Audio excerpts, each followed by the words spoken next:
Smiley from the Energy Boutique with your energy forecast for Tuesday, January 3rd. So today we have the moon in Gemini all day. This definitely piques our curiosity.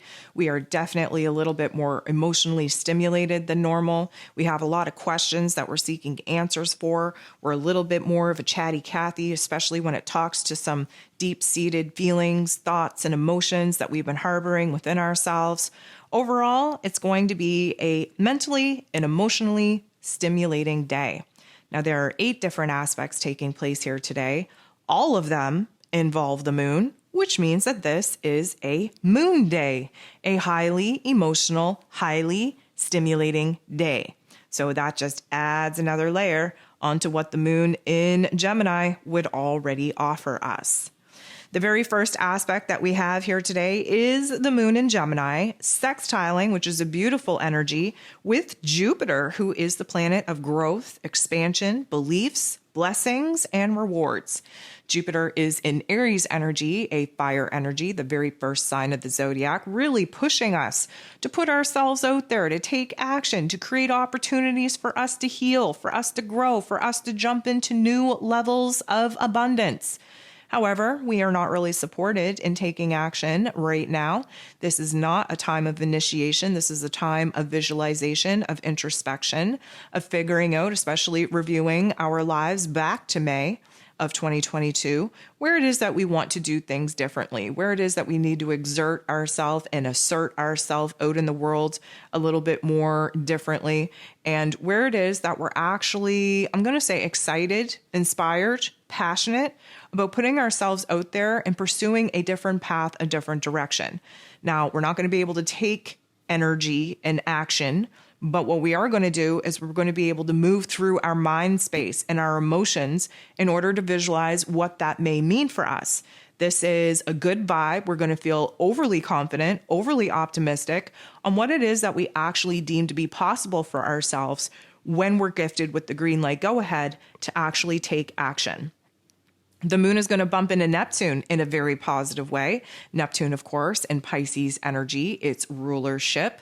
This is our soul self. This is our intuition. This is our dreams. This is our creativity. And you best believe with the moon in Gemini being very stimulated, we are going to move into La La Land. Imagine the best scenario, the highest form of possibilities for ourselves, and actually be able to kind of percolate a plan about it and see kind of what ideas excite us, where it is that we're a little bit more excited, passionate, inspired in our, I'm going to say, visualizations and our dreams and our fantasies. And this is definitely going to be a different vibe because our intuition is super strong. And the Gemini energy means that our mental plane is very active. And of course, the moon being in Gemini means that our heart space is very active as well. It's almost like we're trying to get our heart and our head on the same page. And we're trying to align with the new vision, the new dream, the new goal that, of course, our higher self is trying to download us with. Now, the moon is going to make an awkward interaction with Mercury. Mercury rules over Gemini energy. Mercury is retrograde in Capricorn energy. So you best believe that this likely isn't going to feel too good. We might find that we can't complete a thought. We might find that we're reaching a brick wall in our ideas. We might find that we aren't able to communicate as confidently, as articulate as we need to be. When Mercury is retrograde, we're not able to, have the forward thinking. Instead, we're looking back. And with this particular energy, our heart and our head are not on the same page. And because we're in a reflective state, we're looking back at some of the tough love life lessons that we've had to endure over the course of 2022 in order for us to kind of rewrite that narrative. Because when we have a different perspective and understanding of it and kind of pluck out the spiritual life lessons that, of course, are divinely scripted to push us in our power, we're able to change the way that we actually feel about it. And that's the most important thing. Now, the moon in Gemini is going to make a harmonious aspect with the sun, who is in Capricorn energy. What I like about this is that emotionally, speaking, we're grounded, we're stable. Yes, we're reflecting back. Yes, we're reviewing, we're revisiting the past in a lot of ways. The moon is always attached to the past, while the sun is always kind of attached to the future. The sun being in Capricorn is showing us what it is that we have to build in our lives in order to support a new reality, a new belief system, a new structure in our lives in order to house the dreams that we actually want to bring to life. However, the moon is our emotions stuck in the past. And in Gemini energy, we're processing a lot mentally. So if you've been listening to me for any amount of time, you would know that we're in a situation right now where a lot of the answers that we are seeking about where it is that we're going and moving forward in our future are found in the past. And a lot of this is because we have to reprocess the past, rewrite it in a way that actually supports our growth in moving forward. So I feel like when the sun and the moon come together, what we're left with is one part of us looking back in order to gain perspective on how it is that we're moving forward.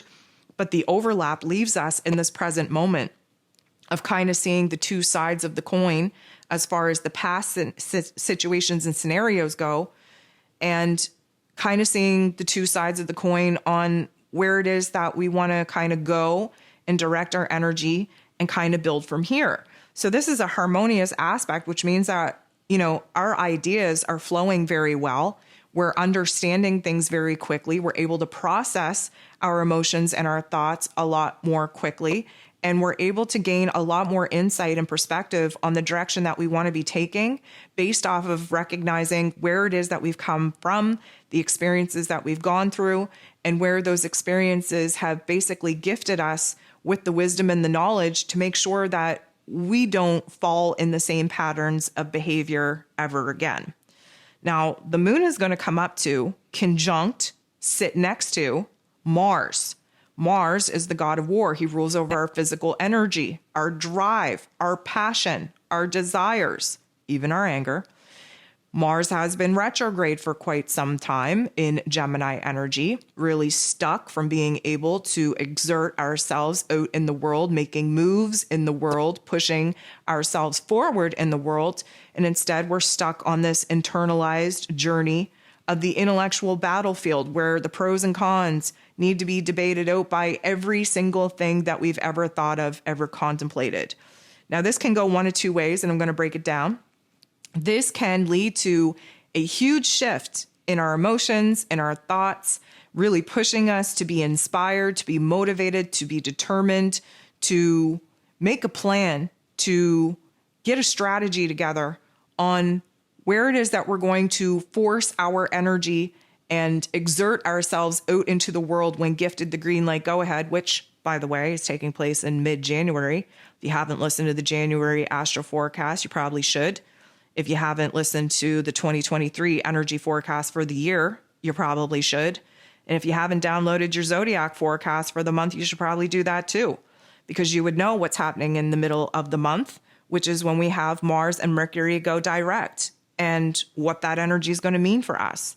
So the moon bumping into Mars right now could hype us up, could inspire us, could motivate us, could really kind of, bring to life a new idea that we're inspired about, a new path that we want to pursue, all kinds of good. Or it could make us so freaking hella confused and cluster-effed in our mind space and in our heart space that we're agitated, that we're frustrated, that we're angered, because that's the shadow realm of this particular energy. Now, regardless of how this manifests for you, the moon is going to go ahead shortly after and bump into the true node, our soul's path, our destiny point, in such a way that is going to put a little bit of a tension point on us, because we have an opportunity to learn. We have an opportunity to grow. We have an opportunity to heal. We have an opportunity to see where we can make progress. Now, the downside to that is that we can't take action right now. So there's a lot of contemplation, and sometimes that contemplation festers up a lot of anticipation and anxiety and restlessness in our physical body that doesn't feel good. Regardless, we are going to see a choice point. We are going to see an opportunity to either stay at where it is that we're at and settle for what it is that we have, or open up our mind and our heart space to what it is that we could experiment with, what it is we could try, where it is that we could put ourselves out there, and see what kind of environment, situation, and circumstances we can get in and gain by putting ourselves out there in a different way. I think whatever takes place is going to be a positive element in the long run, because the moon goes ahead and sextiles, which is a beautiful energy, with Chiron, the wounded healer. And Chiron is just went direct just hours before the new moon in Capricorn on December 23rd. He is helping us face our challenges, face our obstacles, face our pain, face our trauma. And all of this is because we're going through a re-identification process, a rebranding process. We are becoming better versions of ourselves.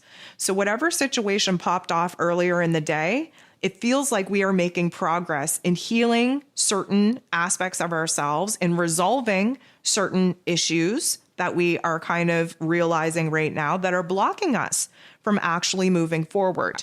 This is a lot of mental processing, a lot of emotional processing, because the moon in Gemini has the wheels spinning in our headspace and in our heart space. There is a lot of reflection, but B, a lot of projection based off of the aha moments and the insight, the clarity that we're gaining by looking back. The last thing that we have going on is the moon making a very intense aspect with Pluto, the great transformer. So this day kind of suggests that by the end of it, we are definitely going to feel a major shift, a major transformation take place in our inner realm of our headspace, of our heart space. Pluto energy is very intense. It does kind of tend to highlight the darker points in our life. So we might have to take a trip down memory lane and sit in the funk of our pain, of our trauma, recognize where it is that we've been blocked and restricted, recognize where it is that we didn't walk away from situations in favor or in an opportunistic light. And we're able to actually be inspired from that pain and trauma, from that darkness.